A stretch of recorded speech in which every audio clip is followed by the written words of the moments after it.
Hello, my name is Anna Rose James. My pronouns are she, her. I'm a light-skinned woman of mixed heritage in her 30s with long brown hair and a fluffy grey jumper. And today I'm going to be reading you an article by Annabel Campbell. The Irresistible Allure of the Disaster Mage. Ahead of the release of her debut novel, The OUTCAST MAGE, coming on 28th of January from Orbit, Annabel Campbell dives into the world of the Disaster Mage and asks why we love them so darn much. I'm going to assume that on reading this title, your response was one of two things. Yes, please, with a knowing head nod or possibly a gleeful rub of your hands. Or your response was more along the lines of, what is a disaster mage? Well, don't worry if you're one of the latter, because I'm here to enlighten you and introduce you to a delightful new world of wizards making a mess of things. And if you're one of the former, then let's relish in their delightful ineptitude together. I suppose there's a chance a number of people know what disaster mages are and said no thanks, but frankly, that's inconceivable to me, and so I'll choose to ignore it.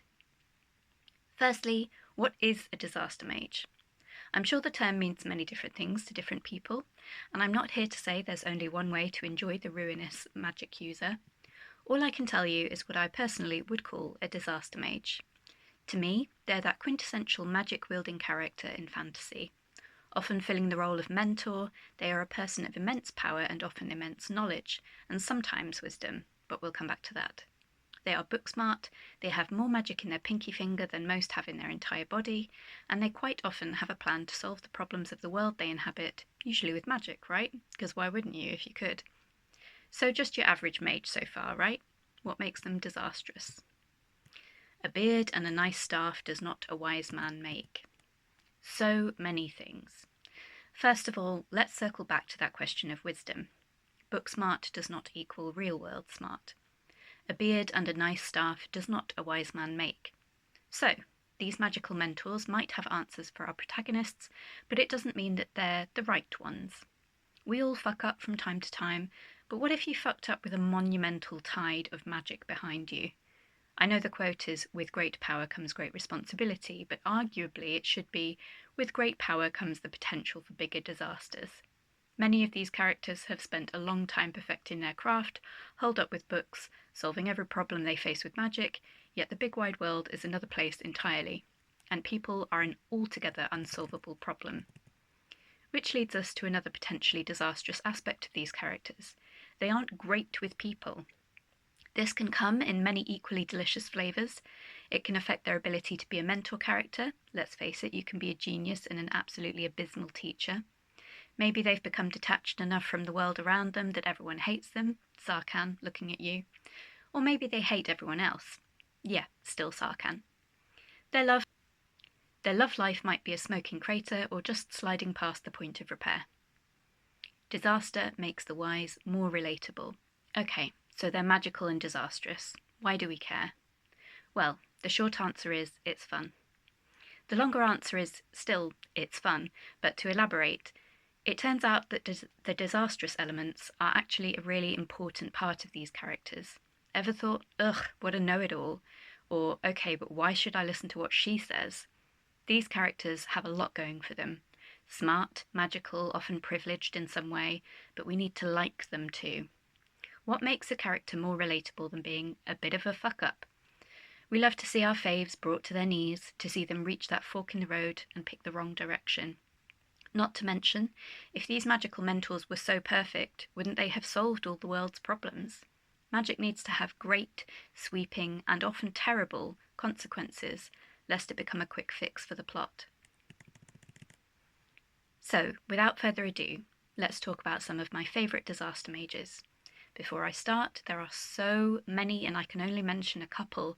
Shoutouts go to Aranok from The Lost War by Justin Lee Anderson, and Kasara in Foul Days by Genevieve Dimova, Sarkhan and Agnieszka, Uprooted, and Galadriel, A Deadly Education in Naomi Novik's books are all disaster mages, but let's not forget Obi-Wan Kenobi in Star Wars. Yes, he is a space wizard, no question. He really fumbled that whole teaching the chosen one thing. Meet the OG wizard mentor. My first pick, though, is the OG wizard mentor character, Gandalf from Lord of the Rings. Mithrandir is one of the most powerful beings in Middle-earth, and yet it seems he has spent much of the Third Age smoking pipeweed with hobbits and making excellent fireworks. Meanwhile, the One Ring languished at the bottom of a river, and later in the hands of his dear friend Bilbo Baggins. Though, alas, the line, "Your love for the halfling's leaf has clearly slowed your mind," is from the films and not the book, one might argue that the late great Christopher Lee had a point. And Book Saruman certainly remarks, but the thought is late in coming to you, when Gandalf finally seeks Saruman's aid with the One Ring. I would argue that the reason Gandalf is such a beloved character is because he makes and owns his mistakes. He is an often cantankerous old man who is frequently pushed to the edge of his patience by a certain toque. He is flawed, makes mistakes, and can choose only what he believes to be the best path ahead of him. This famous line from the Mines of Moria is actually from the books. "I have no memory of this place at all," said Gandalf, standing uncertainly under the arch. A perfect metaphor for our lost mentor, unsure of which way to turn. Turning to the dark side. Next on my list is Akarin, the headmaster and black magician of the Black Magician trilogy by Trudy Canavan. Spoilers incoming. Before Sania comes under his wing, it would be argued that Akarin is the most powerful magician in all the Allied lands, and certainly the most powerful in Karelia. He's using a secret power and fighting a secret war without anyone even knowing he's left his cosy home on the guild grounds.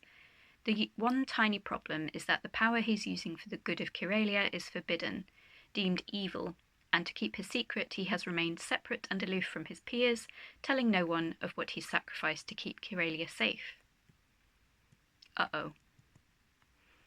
Well, turns out telling no one is possibly a mistake.